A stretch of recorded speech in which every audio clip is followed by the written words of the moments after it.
Vamos inicializar agora as instruções de como utilizar o SISEAPRO para avaliar se o tamanho de uma amostra casualizada, uma amostra formada de variável contínua, né, se ela tem o tamanho ótimo para se trabalhar ou não. Para isso, inicialmente, abra o SISEAPRO.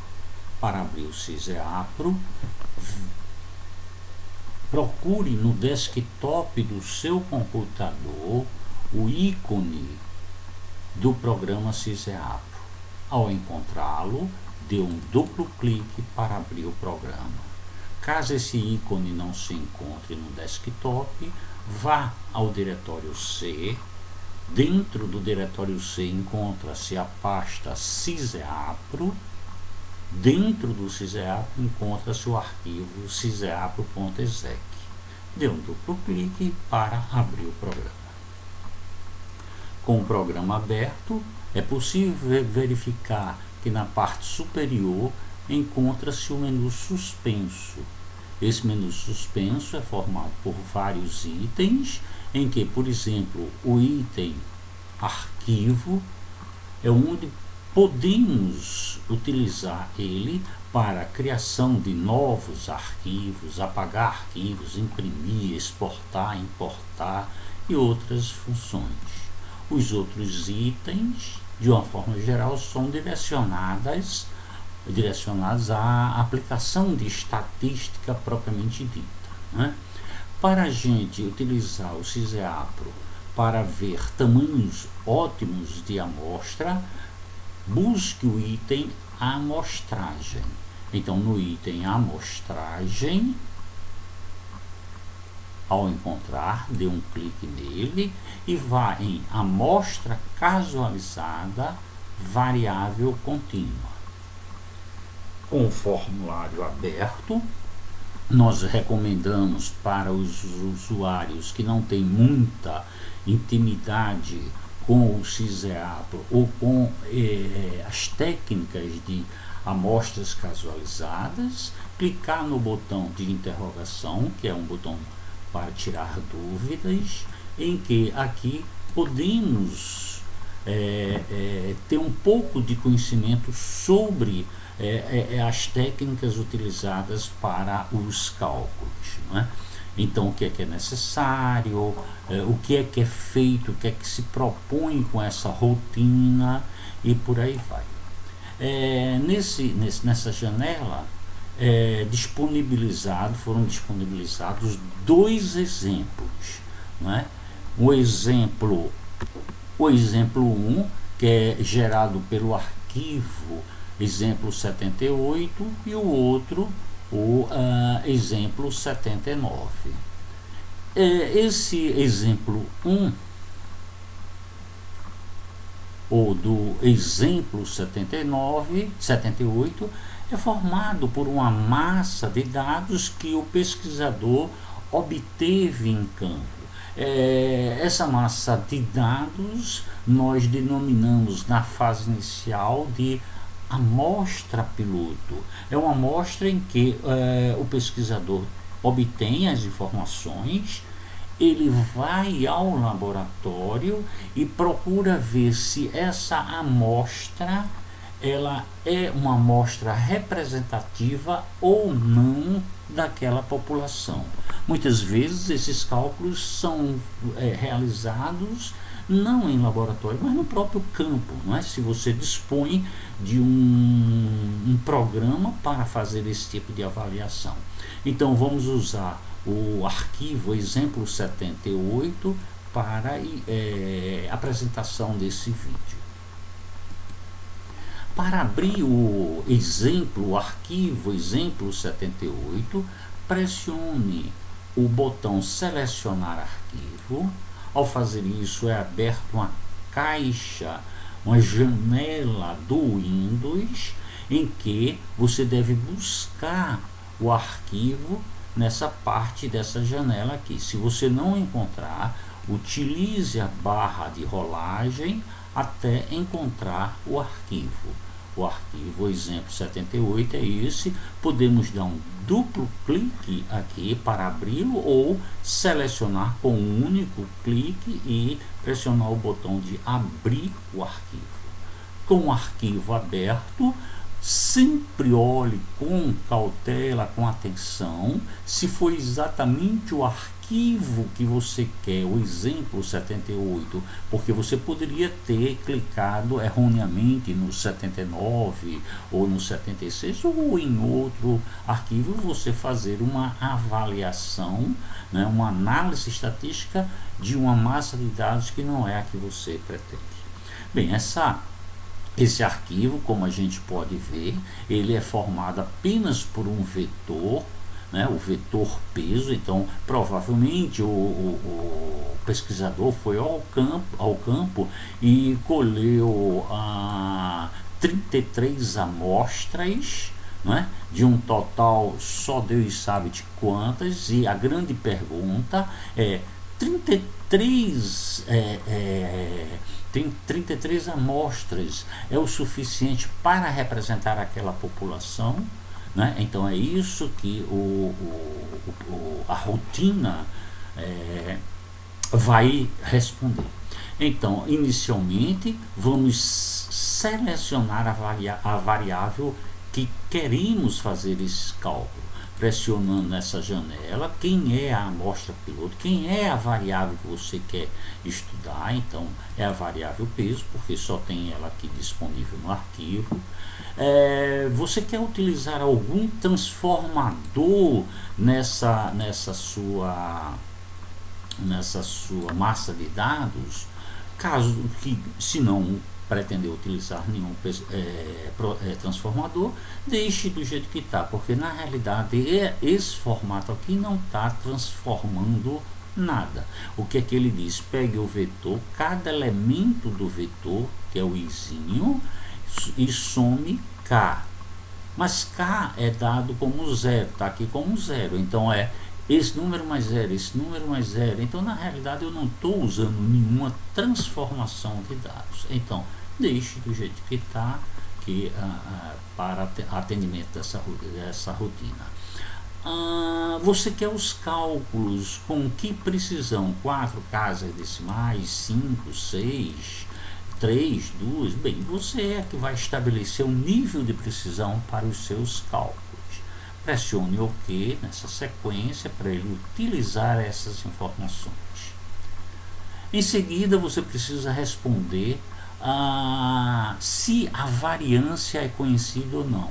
É muito importante ressaltar que essa variância que ele está perguntando aqui não é a variância dessa amostra, é a variância populacional e não a variância amostral. Na maioria das vezes, nós não temos essa informação, né? Então vamos dizer que não, ela não é conhecida. Se você disser que sim, você vai ter que dizer qual é o valor dessa variância que você conhece para esse tipo de trabalho, né? E ele vai levar a um outro tipo de teste, provavelmente o teste N, o teste utilizando a distribuição normal. Se a variância não é conhecida, ele vai utilizar o teste T. Então, pressione OK para submeter essa informação. Ele está dizendo que vai ser utilizado o teste T, uma vez que você não conhece a variância.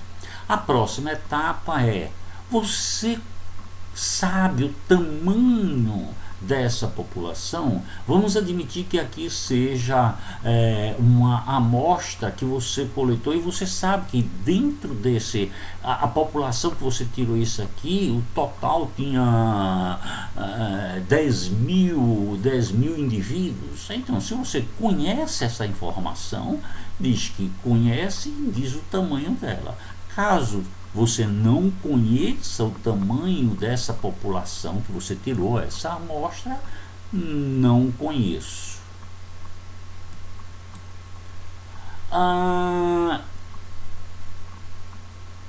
Que tipo, quanto que você espera de erro para esses cálculos que você vai trabalhar? Na maioria das vezes a gente deixa um erro de 10%, em alguns trabalhos a gente deixa um erro de 5%. Isso é muito vamos dizer assim, de cada profissional, a exigência de cada revista, de cada programa que você trabalhe.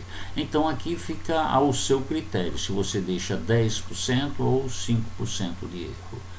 Um nível de significância, esse para as ciências agrárias eu diria que é mais fixo. De uma forma geral, nós trabalhamos com um alfa de 5%. O que é esse alfa de 5%? É que os resultados que nós vamos apresentar, como se dissesse assim, nós garantimos a probabilidade de 95% de certeza de que isso é verdadeiro, que isto vai acontecer.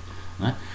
Caso isso daqui represente uma segurança de trabalho, uma mortalidade para indivíduos, aí você pode aumentar esse nível de significância, né, para 99%, para 99,9%. Aí cabe a você discernir sobre isso. Finalmente, pressione calcular. Sim. Bem, nós temos aqui algumas informações básicas, né?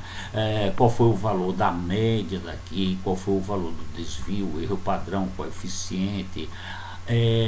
Bem, para vocês terem ideia, essa amostra foi obtida a partir de 33 elementos, 33 observações, que é exatamente esse 33 observações. Ele está me dizendo aqui que o tamanho ótimo da amostra, 11 indivíduos. Então você veja o seguinte, como o tamanho ótimo da amostra foi estimado para 11 indivíduos apenas, e você utilizou 33, então esse tamanho aqui está muito bom, está ótimo. Não é? Você não precisa pegar mais indivíduos, né, mais elementos para fazer qualquer inferência sobre essa população. Caso contrário, se aqui tivesse dizendo que o tamanho ótimo da amostra fosse 50, você teria que voltar ao campo e coletar mais a diferença para 50. Mesmo fazendo esse procedimento, você tem que voltar e fazer novamente esses cálculos, porque você pode pegar, por um acaso, vamos dizer, se ele pedisse 50, você teria que pegar 17 elementos a mais. Esses 17 poderia piorar essa variância, ou seja, aumentar o valor dessa variância. Ao aumentar, existe a possibilidade de ele dizer, eu quero mais, eu quero mais. Então é preciso ver isso com muito cuidado. A outra coisa, por isso que a gente diz, é muito bom você ter um instrumento de cálculo muitas vezes no campo, porque você pode fazer isso na hora, não é? Você veja que é extremamente rápido fazer esse tipo de análise. Okay? Então, a partir do momento que eu tenho certeza de que esse tamanho foi significativo, eu posso dizer que a inferência que você fizer é uma inferência que é assegurado pelo tamanho ótimo de tua amostra, ok? Bem, finalmente nós temos aqui um relatório que, se você quiser imprimir esses dados, basta você pressionar esse botão para imprimir os dados, que ele vai, essas informações vão para uma impressora local. Caso você queira gravar essas informações, pressione o botão gravar, ele vai abrir o diretório que ele sempre utiliza para gravação de textos, que é o CISEABRO texto, né? Ele vai gravar no formato TXT, aqui basta você botar o nome do arquivo que você quer, e a hora que você precisar, você vem nesse diretório e faz uma importação desses dados. Um outro formato que a gente recomenda também é selecione aqui todo esse relatório, Para selecionar, você pode botar o cursor no início e arrastar até o final, ou simplesmente botar o cursor em qualquer ponto aqui, com os botões do teclado, pressionar Ctrl A. Você veja, quando eu fiz isso, eu selecionei todas as informações. Agora eu vou fazer Ctrl C. Ctrl C é um comando para copie, memorize essas informações. Eu agora vou abrir o processador que você está utilizando, no caso, o processador de texto, boto o cursor no canto que eu quero que essas informações fiquem inseridas e vou agora usar o Ctrl V para colar essas informações. E aí você pode depois formatar esses dados. Por exemplo, não tem sentido no seu trabalho final, no seu relatório, no seu seja o que você esteja fazendo, deixar essa palavra aqui, relatório, amostra, que horas que você fez, onde que estava essa massa de dados. Bem, você que vai dizer exatamente o que é necessário para o seu trabalho. Bem, nós esperamos que as instruções que nós apresentamos para vocês tenham minimizado as dúvidas que porventura você teria de como utilizar o CISEAPRO para os cálculos de amostragens em amostra casualizada. Agradecemos e esperamos nos encontrar no próximo vídeo.